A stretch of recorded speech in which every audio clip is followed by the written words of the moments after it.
Hey there, everyone. Art Burns here. Hope you're all having a great day today.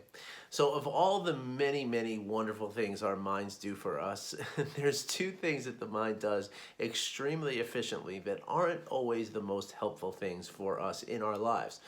And these two things that I'm talking about are the mind has a way of sort of forming a conclusion that's not necessarily based on real evidence.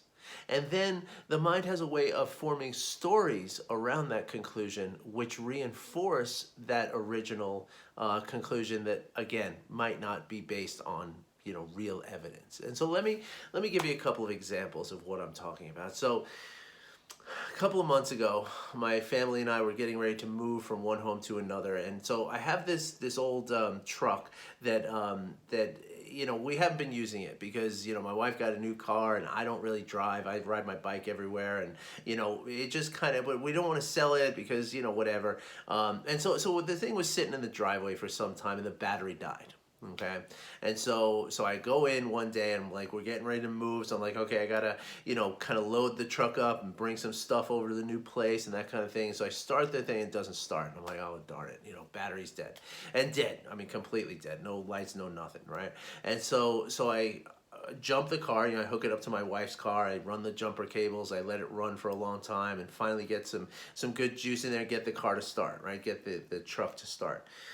And then so I take it and I drive it around the block. Now, months ago, actually a couple of years ago even, we had to replace the bearings on the front wheels of this truck. Right now, the bearings, for all those of you who don't know, the bearing is basically what kind of fits around the hub of the wheel to let the thing spin. Right, it's very essential for the operation of any kind of wheel. Right now, you have bearings on roller skate wheels and you have bearings on truck tires. It's kind of the way that the wheel works. Okay, now when the bearings go on a car, it can be a very disconcerting sound and feeling. It's this kind of grinding, like humming, like weird sound. It makes it sound like something's really, really badly wrong with it, right?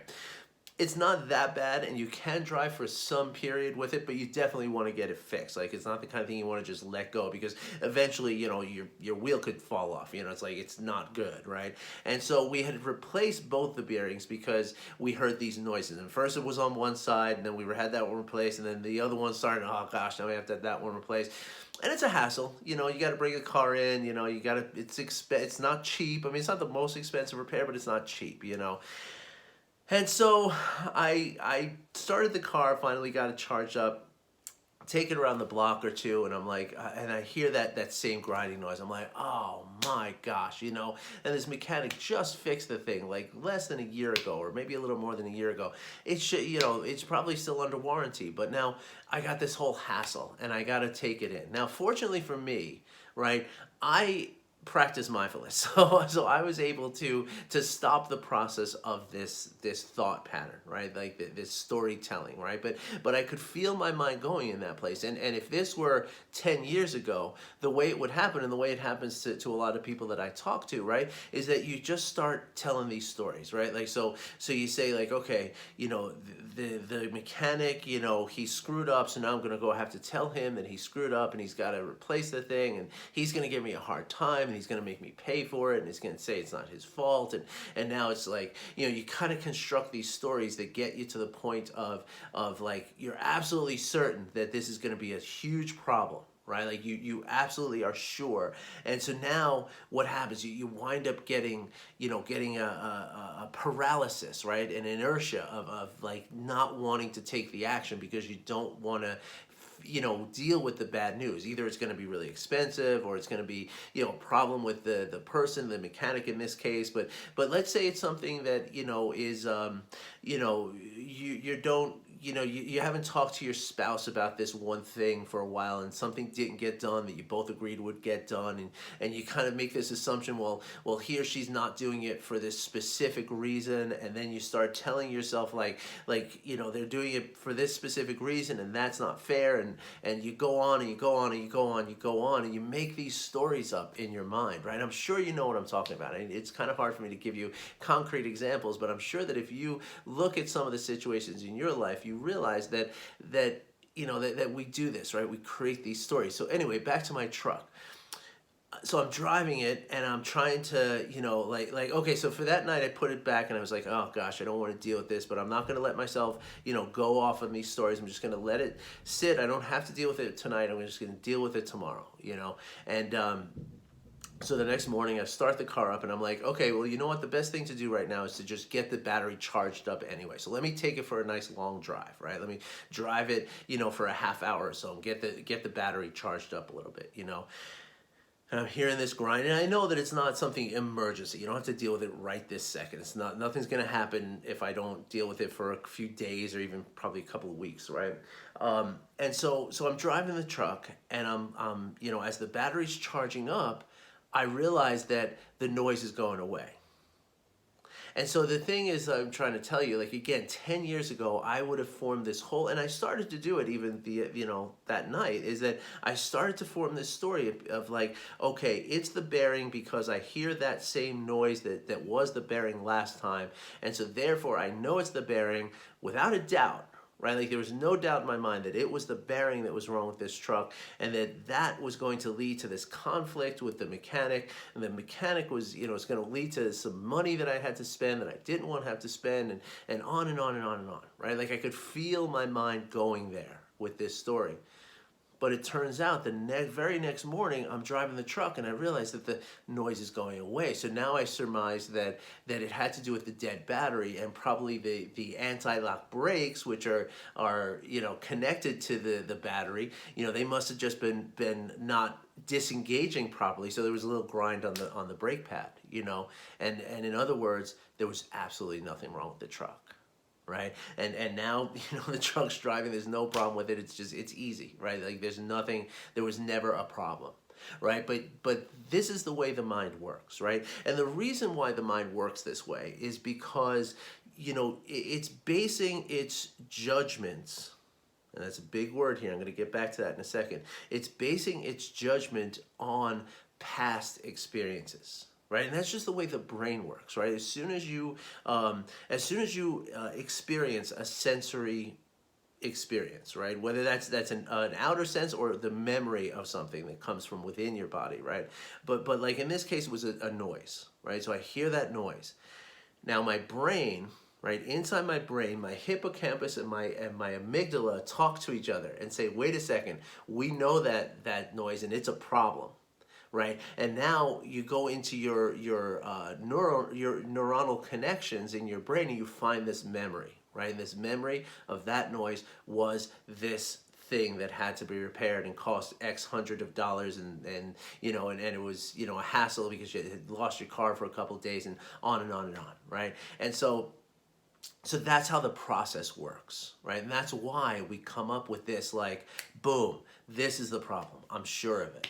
Right? Even though it was not at all the problem. And getting back to what I was talking about with maybe sometimes this happens with spouses, maybe it happens in the office, maybe it happens with your children, right? Like you walk into your child's room and you see that they didn't pick up the toys that you told them to pick up, and you're sure that they're just defying you. Right, they're just absolutely in defiance because they want to make you upset or something. Of course, this is a silly example, but the point is that we make this assumption, right? And then that assumption, we walk away with that and we say, we maybe start to tell a story about how they never listen to us, and then this is going to be a problem as they grow older, and how am I going to overcome this? And now I'm feeling like I'm ashamed of myself because I'm not parenting right, and it's my fault that whatever's going to happen, and they're not going to get into a good college, and they're not going to get a good job, and my grandchildren are going to be living in a shelter, and this is how our minds work. And again, of course, this is a very silly example that I'm giving you. But just like the truck, that is how the mind works, right? Because we make associations, right? Like we have this association of, messy room, to the shame of the parents, because maybe our parents, used to say, you're disappointing me when you don't clean your room. And so now we feel that. And that's the way these connections happen, right? Now, I know I'm jumping around a little bit here, and I apologize for that.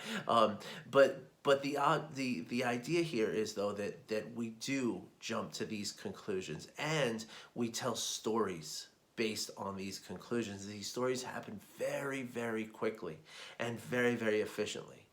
And the thing is that because we're telling these stories to ourselves and because we're kind of having these conclusions themselves, right? Because they're a thought in our mind, we have the tendency to believe that they're true. So much so that we're not willing to even challenge them most times, right? And this is the point that I wanted to make to you today, right? Is that when you find yourself going through this kind of thing, like I just had a client yesterday, right? We were talking yesterday about, she moved out of a house that she's selling, and they were, they've been waiting to do the inspection for the buyer, and she was just, absolutely sure that there was going to be something in that inspection that was going to hold up the sale of the house, right? She didn't have anything to base that on. Right, she didn't have any concrete, effect that anything to really base that conclusion on. But it was just a fear that she had, right? And this fear, over the course of like 6 days, right? This fear just grew and grew and grew. And she was telling me, she was like, I can't meditate because my mind won't stop thinking about this. I can't sleep right. I'm a nervous wreck, and I'm just sure that something's going to be terribly wrong. The house isn't going to go through. I'm going to have to go back. I'm going to have to deal with all this and blah, blah, blah, blah, blah. Money, time, money, time, money, time is going to be terrible. Well, guess what? I'm sure you can see what's coming, right? The inspector came, and there was one thing that she already knew about. It's not a big deal, and everything's moving forward, right?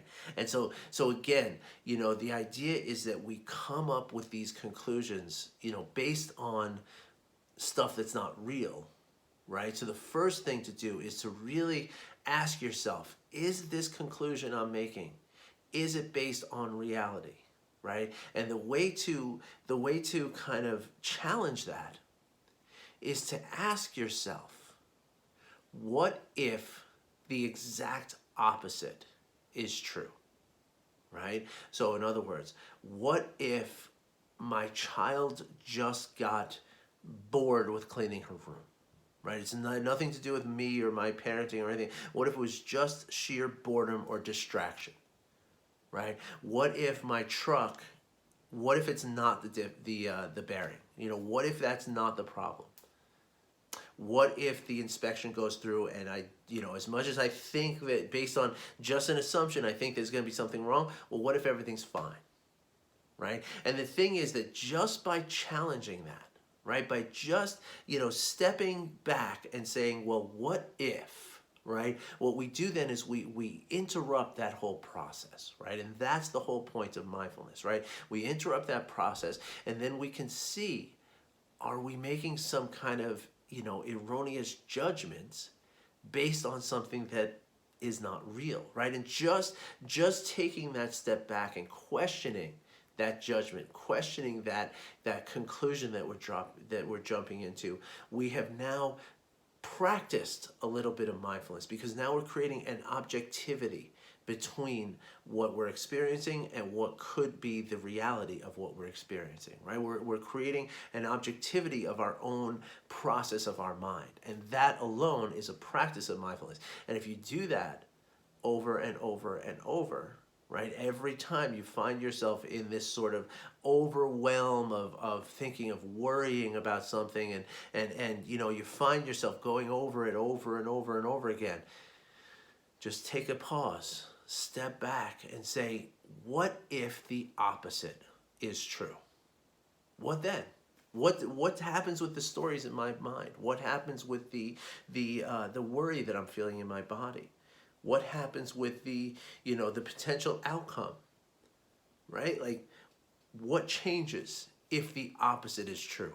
And not only is that giving you a little bit of space and a little bit of objectivity, but it's also going to balance things, right? You're going to feel like, okay, wow, that feels good. Like, if the opposite is true, all of a sudden I don't feel as tight in my chest. All of a sudden I don't feel as frenzied in my mind.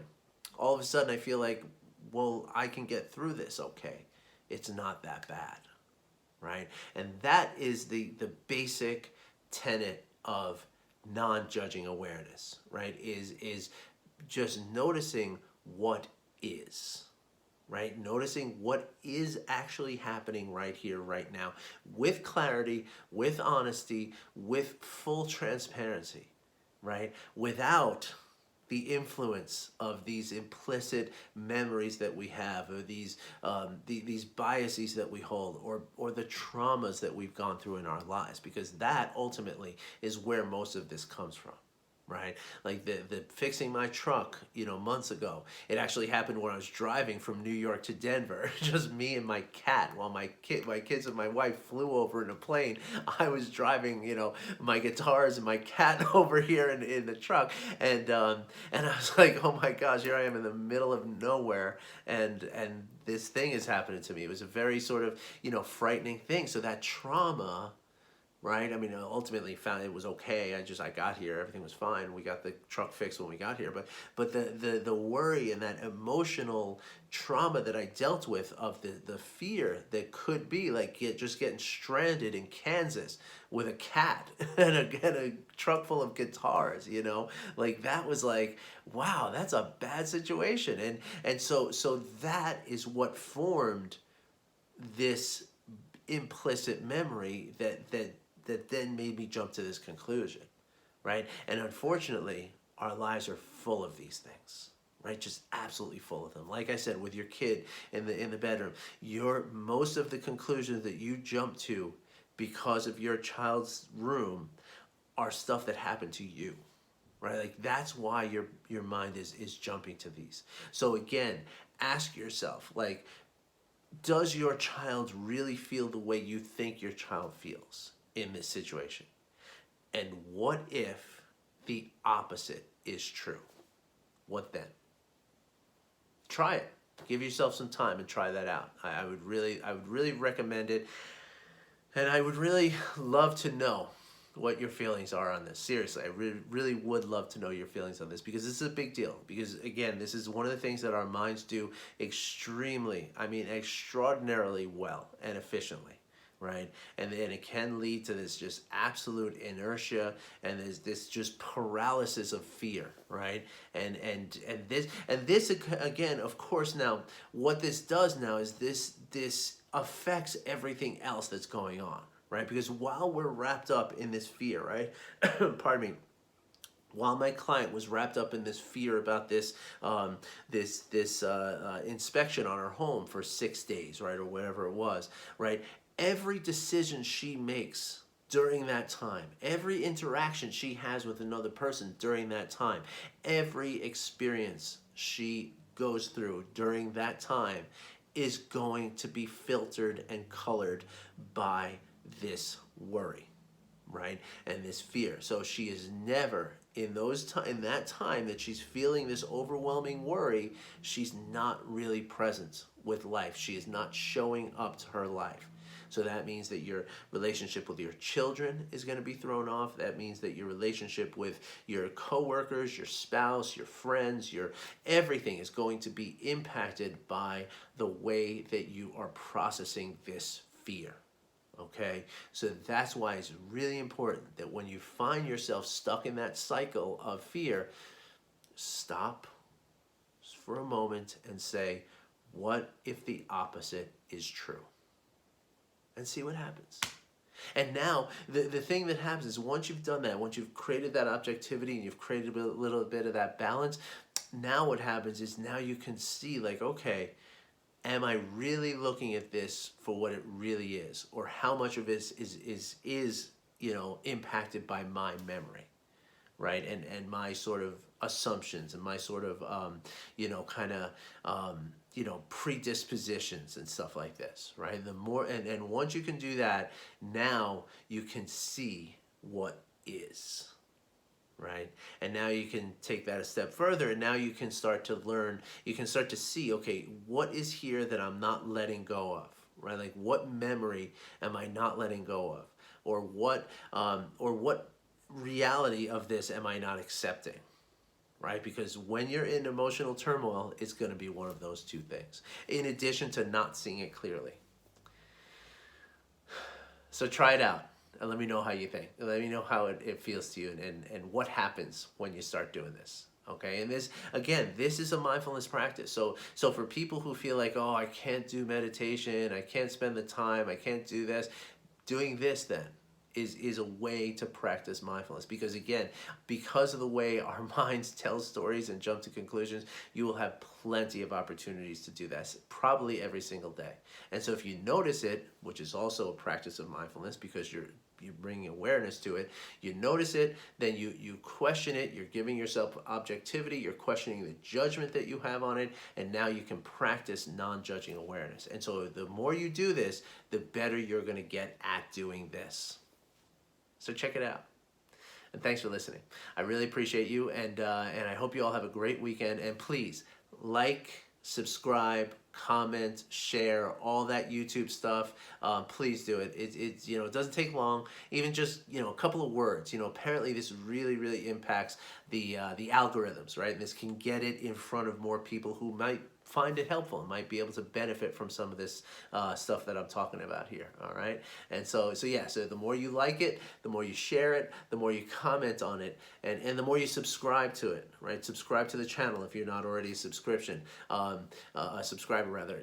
This really does impact the amount of people that these videos will get in front of, and the more people that this gets in front of, the more chance there is that somebody's saying like, oh my gosh, that is exactly what I was going through this week. Like, I wish I knew about this 3 days ago, but now that I know about it, I can do something about what's been holding me in the grips of all this fear and preventing me from living my life the way that I want to. So do that person a favor. Like, share, comment. And I love to hear from you. I really do. And I will reply. I promise.